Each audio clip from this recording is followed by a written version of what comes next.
வணக்கம் நண்பர்களே, கார்த்தி ரேவதி சீரியல் செம பரபரப்பா போயிட்டு இருக்குன்னு சொல்லலாங்க. பரபரப்பான கட்டத்துல முத்துவேலின் மூக்க உடைக்கிறாங்க கார்த்தி. நம்ம ராஜராஜாவை அப்படியே அவங்க கையால கலச பூஜையை செய்து அசத்துறாங்க. இந்த சைடு பார்த்தோம்னா நம்ம கார்த்தியும் ரேவதியும் ஒற்றுமையா இருந்து சிவநாடியின் சந்திரா அவ ரெண்டு பேத்துக்குள்ள தொடர்பா நம்ம சாமுண்டேஸ்வரி கிட்ட காட்டுறாங்க. இந்த வீட்டில் நடக்க எல்லா பிரச்சனைக்கும் உன் தங்கச்சி தாமா காரணம் அப்படின்னு அந்த இடத்துல நம்ம ரேவதி போட்டு கொடுக்க சந்திராவை அடிச்சு வீட்டை விட்டு துரத்துறாங்க நம்ம சாமுண்டேஸ்வரி. அதை பற்றி தாங்க இந்த வீடியோக்குள்ள பார்க்க போறோம். அதுக்கு முன்னாடி சேனலுக்கு லைக் அண்ட் சப்ஸ்கிரைப் பண்ணுங்க ஃப்ரெண்ட்ஸ். பக்கத்தில் இருக்க பெல் ஐக்கானையும் கிளிக் பண்ணுங்க. அப்போதான் நான் போடுற ஒவ்வொரு வீடியோவும் நோட்டிஃபிகேஷனாக உங்களுக்கு கிடைக்கும்.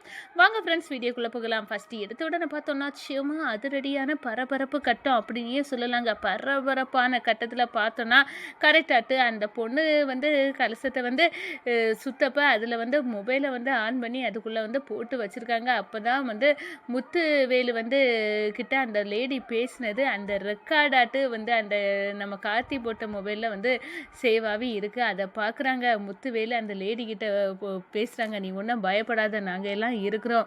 இந்த கார்த்தி ஒரு எவிடன்ஸும் இல்லாமல் உன்னை சுத்த வச்சு நீ தூக்கிக்கிட மாட்டா அப்படின்னு எல்லாமே சின்ன வயசில் சாமி கண்ணை குத்தோன்னு சொல்லி மிரட்டுவாங்களா, அதே மாதிரி தான் உன்னை மிரட்ட பார்க்குறான். நீ பயப்படாமல் சுற்றிட்டு வா அப்படின்னு அந்த இடத்துல பேசுகிறாங்க.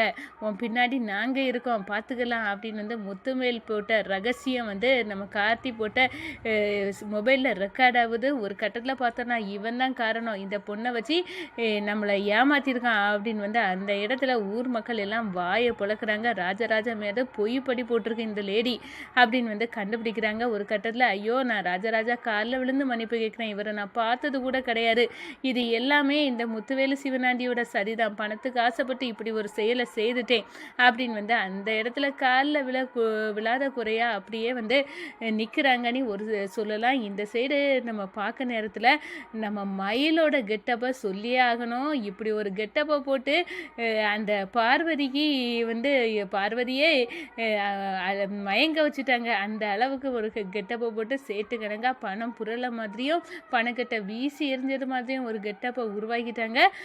இந்த சைடை பார்த்தோன்னா இவங்க எல்லாரும் போட்ட ஸ்கெட்சிலையும் தான் நம்ம ராஜராஜா எந்த தப்பும் பண்ணலை அப்படின்னு அந்த லேடி வாயெடுத்து சொல்லிடுறாங்க. மொத்த பஞ்சாயத்துலையும் இதுக்கு எல்லாத்துக்கும் பின்னணியில் இருக்கிறது முத்துவேலு சிவனாடி அப்படின்னு சொன்னால் விடுவாங்களா? முத்துவேலை நம்ம கார்த்தி மூக்க உடைக்கிறாங்க அப்படின்னே சொல்லலாம். நம்ம ரேவதியும் துபாய்க்கு போகிறதாட்டு அந்த லேடி இருக்காங்க அப்படின்னு உள்ள ஸ்கெட்சை நம்ம சந்திராவை ஒட்டு கேட்டு போட்டு நம்ம கார்த்திகிட்ட உடைச்சி நம்ம கார்த்தி பயங்கரமாக அந்த லேடியை பிடிச்சிட்டாங்க.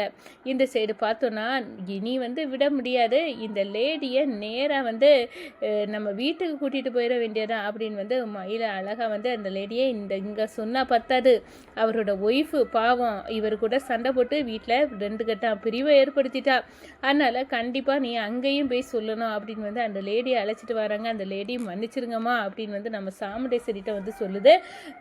உங்கள் புருஷன் எந்த தப்பும் பண்ணலை, உங்கள் புருஷனை இதுக்கு முன்னாடி நான் பார்த்ததே கிடையாது, ஆனாலும் நான் பொய் சொல்லிட்டேன், இது எல்லாமே பணத்துக்கு ஆசைப்பட்டு தான் முத்துவேலு சிவனாடியின் சரிதான் அப்படின்னு அந்த இடத்துல சொல்கிறாங்க. நம்ம சந்திரா மறைஞ்சு நின்று பார்க்குறாங்க. நல்ல வேலை நம்மளை கோர்த்து விட்டோம்னா நம்ம கடி என்ன இருக்கும் அப்படின்னு அந்த இடத்துல அரண்டு போய் நிற்கிறாங்க அப்படின்னே சொல்லலாம். அதே நேரத்தில் பார்த்தோன்னா நம்ம கார்த்தி நம்ம ரேவதி கிட்ட தேங்க்ஸ் ரேவதி, நீ மட்டும் இல்லைன்னா கண்டிப்பாக அந்த லேடி துபாய்க்கே பறந்துருப்பாங்க அப்படின்னு சொல்ல நேரம் எங்கள் அப்பாவை தானே மீட்டிங்க கார்த்தி, இதுக்கெல்லாமா தேங்க்ஸு மாமா, நம்ம 2 பேத்துக்குள்ளே ஒன்றும் தேங்க்ஸ் ஒன்றும் இல்லை, நானும் நீங்களும் வேற இல்லை ஒன்று தான் அப்படின்னு அந்த இடத்துல நம்ம 2 பேத்துக்குள்ள போராட்டம் இந்த 2 குடும்பத்தையும் ஒன்று சேர்க்கணும், அதுக்காக தான் இருக்கணும் அப்படின்னு அந்த இடத்துல சொல்லுறாங்க.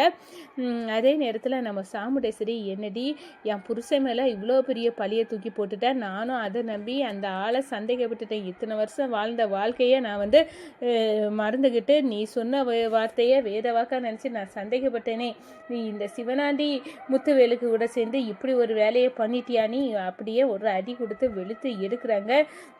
இனி எங்கள் கண்ணிலே முழிக்காத போய் தோலை அப்படின்னு நம்ம சாமுண்டேஸ்வரி அனுப்புகிறாங்க. நம்ம ரேவதி இதுக்கெல்லாம் பின்னணியில் நம்ம வீட்டில் இருக்கிற எல்லாத்தையும் அம்மாவை தூண்டி விட்டு அப்பாவுக்கும் அம்மாவுக்கும் பிரிவை ஏற்படுத்தினதுக்கு எல்லாத்துக்கும் பின்னணியிலும் இந்த சந்திரா இருக்காவ. கண்டிப்பாக என் சித்திக்கு ஒரு சரியான பாடத்தை நான் புகட்டியே ஆகணும் அப்படின்னு வந்து அந்த இடத்துல நினைக்கிறாங்க அப்படின்னே சொல்லலாம். அதுக்காக என் சித்திக்கும் இந்த சிவனாண்டி முத்துவேல் இவங்களுக்குள்ள என்ன தொடர்பு இருக்குது அப்படின்னு உள்ள விஷயத்த அம்மாவுக்கு தெரியப்படுத்தணும்.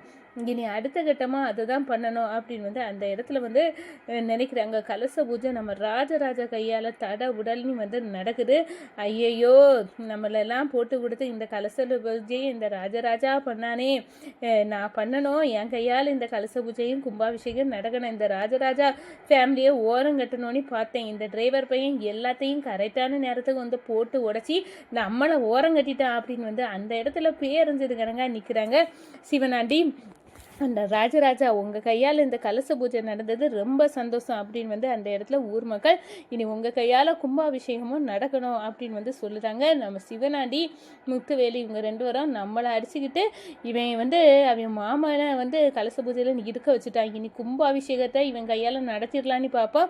நம்ம நடக்க விட்டாதான் கும்பாபிஷேகம் நடக்க முடியாது. போன வாட்டி அவங்க அம்மா ஆத்தகாரி அபிராமியை நம்ம போட்டு தள்ளுன மாதிரி இந்த வாட்டி யார் உயிரை காவு வாங்கியாது, இந்த கும்பாபிஷேகத்தை நம்ம கையால் நடத்தணும். இந்த ராஜசேஜிபதி குடும்பம் நடக்கக்கூடாது, கும்பாபிஷேகத்தை நடத்தக்கூடாது. கொடுத்த வாக்கை வந்து நிறைவேற்ற முடியாமல் அவன் பஞ்சாயத்து கூட்டத்தில் சொன்னது மாதிரி ராஜசேதுபதி வந்து கோயில் முன்னாடி தூக்கிலே தொங்கணும், இதை நடக்கணும் அப்படின்னு வந்து அந்த இடத்துல கோவத்தில் கொங்கலிக்கிறாங்க. நம்ம சந்திரா வந்து ஃபோனை போடுறாங்க. இந்த பாருங்க, எங்கள் அக்கா கட்டிட்ட நல்ல வேலை என்ன கோர்த்து விடலை, உங்களை தான் கோர்த்து விட்டுட்டா. ஆனால் இது நல்ல விஷயம் கிடையாது, இதுலேருந்து இப்போ தப்பிருக்கலாம்.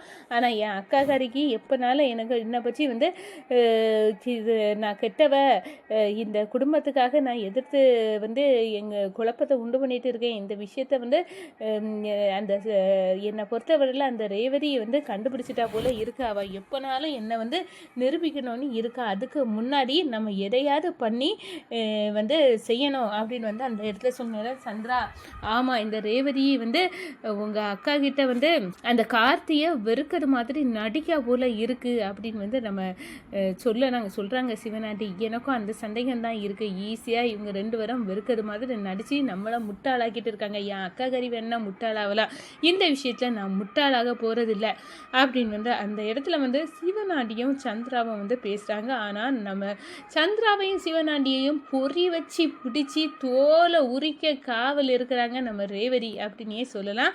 என் சித்திக்கு இந்த சிவனாண்டிக்குள்ள உறவை எங்கள் அம்மா கிட்ட வெட்ட வெளிச்சமாக்கணும். அதோட பார்த்தோன்னா எங்கள் அம்மா வந்து எங்கள் சித்தியை அடித்து வீட்டை விட்டு துரத்தணும்.